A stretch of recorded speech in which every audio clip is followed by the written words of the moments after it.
এ নিয়ে বিস্তারিত জানাতে স্টুডিওতে আছেন শাতিলা শারমিন, যাচ্ছি তার কাছে। শাতিলা, আপনাকে স্বাগত জানাই। শাতিলা, বিস্তর অভিযোগ এবং নানা বিষয়ের দায় মাথায় নিয়ে কিন্তু এই মুহূর্তে আরব আমিরাতে আছেন সাবেক পুলিশের মহাপরিদর্শক পুলিশের বেনজির আহমেদ। তাকে নিয়ে আসার ব্যাপারে বেশ কিছু অগ্রগতি কিংবা আলোচনা আমরা শুনেছিলাম। এই মুহূর্তে আসলে কি অবস্থায় আছে পরিস্থিতি, এবং তার যে জামিন হয়েছে বলে জানা যাচ্ছে সেই জামিনের শর্তগুলো কি হতে পারে, কিংবা তাকে ফিরিয়ে আনার পথটা কি আসলে এই মুহূর্তে?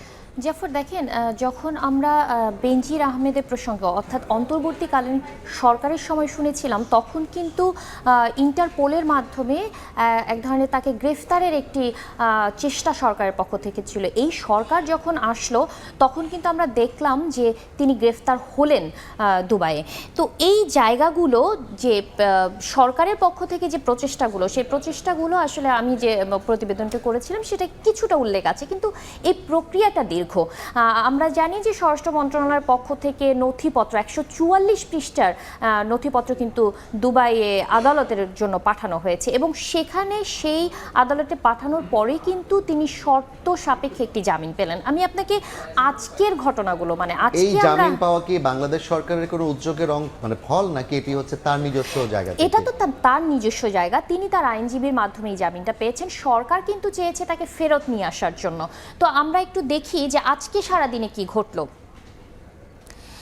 জাফর, আপনাকে এইটা বলতে পারি যে সারা দিনে আমরা যে তথ্যগুলো পেয়েছি সেই তথ্যগুলোর মধ্যে আছে হচ্ছে যে সাবেক আইজিপির জামিন বাতিলের ল ফার্ম, এটি আমাদেরকে জানিয়েছেন স্বরাষ্ট্রমন্ত্রী সালাউদ্দিন আহমেদ। যেটি জানিয়েছেন, প্রশ্ন ছিল সাংবাদিকদের যে তিনি 27 জুলাই তো হচ্ছে আসলে মুক্ত হলেন, তো সেই জায়গা থেকে সরকারের পদক্ষেপটাকে আমরাও কিন্তু তাই জানতে চেয়েছিলাম। সরকারের পক্ষ থেকে যেটি জানানো হচ্ছে যে তারা এক ধরনের প্রক্রিয়ার মধ্য দিয়ে যাচ্ছে, এবং যেহেতু ওই দেশটির আইন আদালতের এক ধরনের বিষয় আছে, তাদের নিজস্ব আইন আছে, সেই আইন অনুযায়ী আসলে প্রক্রিয়াটি চলছে, কিন্তু তারা কূটনৈতিকভাবে এবং আইনগতভাবে এর একটা মোকাবেলা করবেন এবং বেনজির আহমেদের জামিনটা বাতিল করে দেশে ফিরিয়ে আনার একটা চেষ্টা তারা চালিয়ে যাবেন। সেই ব্যাপারগুলোই কিন্তু দেখেছি, এবং দুদকের পক্ষ থেকে আমরা একটি বক্তব্য পেয়েছি যে তাদের পক্ষ থেকে কোনো গাফিলতি ছিল না।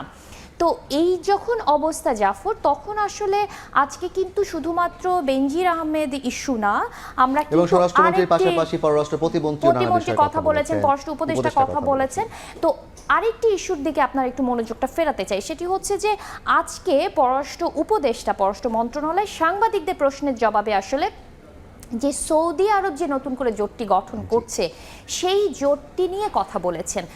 আসলে এখানে অনেকগুলো প্রশ্ন ছিল আসলে পররাষ্ট্র উপদেষ্টার কাছে, কিন্তু যে দুইটি আসলে গুরুত্বপূর্ণ আমাদের কাছে মনে হয়েছে সেটি হচ্ছে যে আমরা প্রশ্ন করেছিলাম যে সৌদি আরবের সঙ্গে যখন আমাদের সম্পর্ক ভালো, ইরানের সঙ্গে আমাদের ঐতিহাসিকভাবেই সম্পর্ক ভালো, সেই জায়গা থেকে আসলে সৌদি আরবের একটি জোট, সেই জোটটি শুধুমাত্র অর্থনৈতিক জোট হতে যাচ্ছে তা না, তারা অর্থনৈতিক জোটের পাশাপাশি তেল সরবরাহের যে লাইনটা সেইটা আসলে তারা ধারাবাহিকভাবে সুরক্ষিত রাখতে চাচ্ছে। তো সেই জায়গা থেকে আসলে বাংলাদেশের অবস্থান সেটি তিনি ব্যাখ্যা করেছেন। আমি একটু মোটা দাগে দেখিয়ে আসি।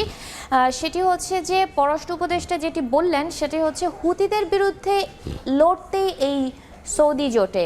সেই ক্ষেত্রে পররাষ্ট্র উপদেষ্টা আমাদেরকে এটি জানিয়েছেন যে বাংলাদেশে যতটুকু সক্ষমতা আছে ততটুকু সক্ষমতা দিয়ে সৌদি আরবের এই কলে, অর্থাৎ তার যে ডাক, সেই ডাকে বাংলাদেশ সাড়া দেবে।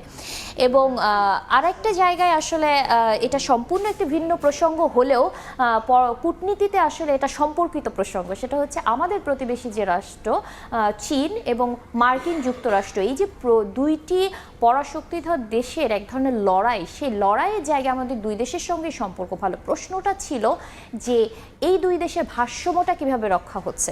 সেই জায়গায় তিনি সরাসরি বলেছেন যে এই পরাশক্তিধর দেশের কনফ্লিক্টে বাংলাদেশ কনফ্লিক্ট জোন বানাবে না, তারা এমন ভারসাম্যপূর্ণ পররাষ্ট্রনীতি পরিচালনা করবে যাতে বাংলাদেশ এক ধরনের স্বার্থ সংশ্লিষ্ট বন্ধুত্বপূর্ণ সম্পর্ক রাখতে পারে। জি, ধন্যবাদ শাতিলা আপনাকে।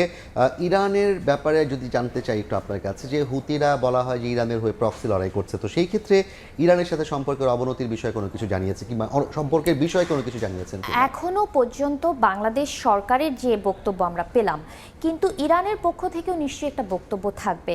সেই বক্তব্যের পরে আসলে বোঝা যাবে যে বাংলাদেশ আসলে কিভাবে তার বন্ধু রাষ্ট্রগুলোর সাথে ডিলিংসে যাচ্ছে, কিভাবে সে ভারসাম্যটা রাখছে। ধন্যবাদ শাতিলা আপনাকে।